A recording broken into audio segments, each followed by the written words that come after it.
जैसा कि दोस्तों हम सबको पता है कि इस सृष्टि को बनाने का काम ब्रह्मा जी ने किया है और इसे चलाने का कार्य विष्णु जी को सौंपा गया है और इसका अंत करने का कार्य भगवान शिव को सौंपा गया है।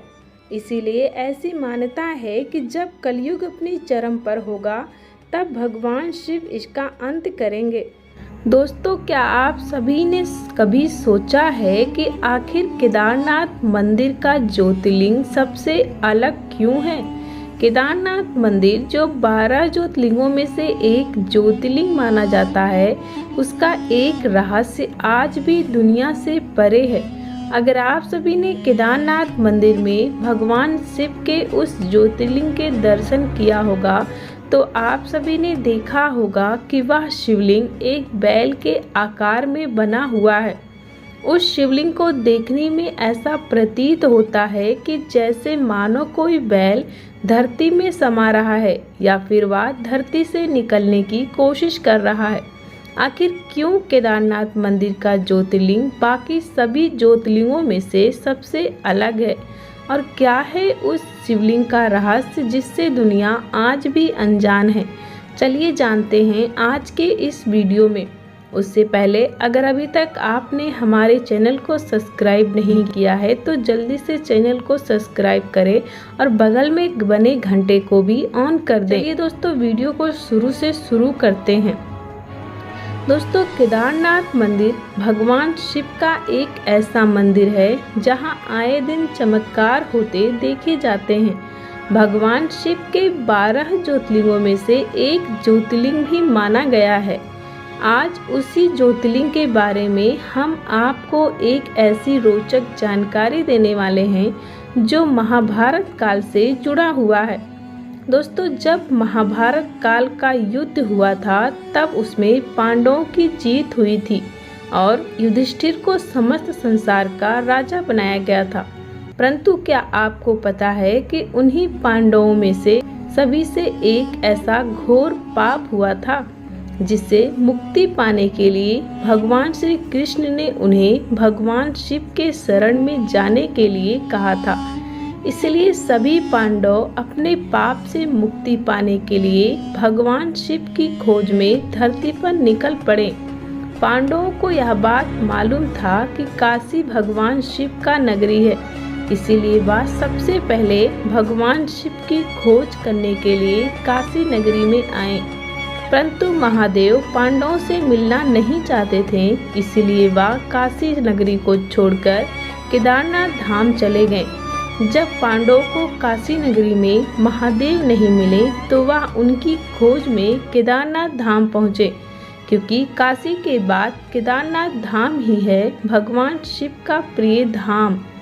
जैसे ही भगवान शिव पांडवों को अपनी तरफ आते देखा तो वह बैल का रूप धारण करके सभी बैलों के बीच में घूमने लगे, क्योंकि वह पांडवों से मिलना नहीं चाहते थे। सभी बैलों के बीच में भी पांडवों ने भगवान शिव को बैल के रूप में भी पहचान लिया।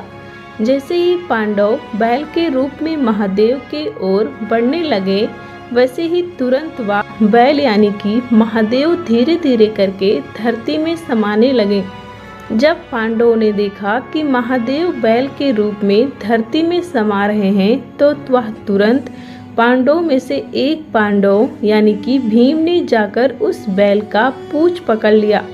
परंतु तब तक बहुत देर हो चुकी थी और उस बैल का पूरा शरीर धरती में समा गया था, केवल ऊपरी हिस्सा ही दिखाई दे रहा था। इसलिए पांडवों ने महादेव की पूजा उसी रूप में किया। पांडवों की पूजा से महादेव प्रसन्न हुए और अपने सभी अंगों को अलग अलग स्थानों पर प्रकट किया। जैसे ऊपरी हिस्सा नेपाल के काठमांडू में प्रकट किया, जहां उन्हें पशुपति नाम से पूजा जाता है, और बाकी शेष अंगों को केदारनाथ धाम में प्रकट किया। जैसे कि उनका पीठ केदारनाथ में, रुद्रनाथ में मुख, नाभि मध्य महेश्वर में, कलेश्वर में जटाएं और उनकी अन्य भुजाएं तुंगनाथ में प्रकट हुए।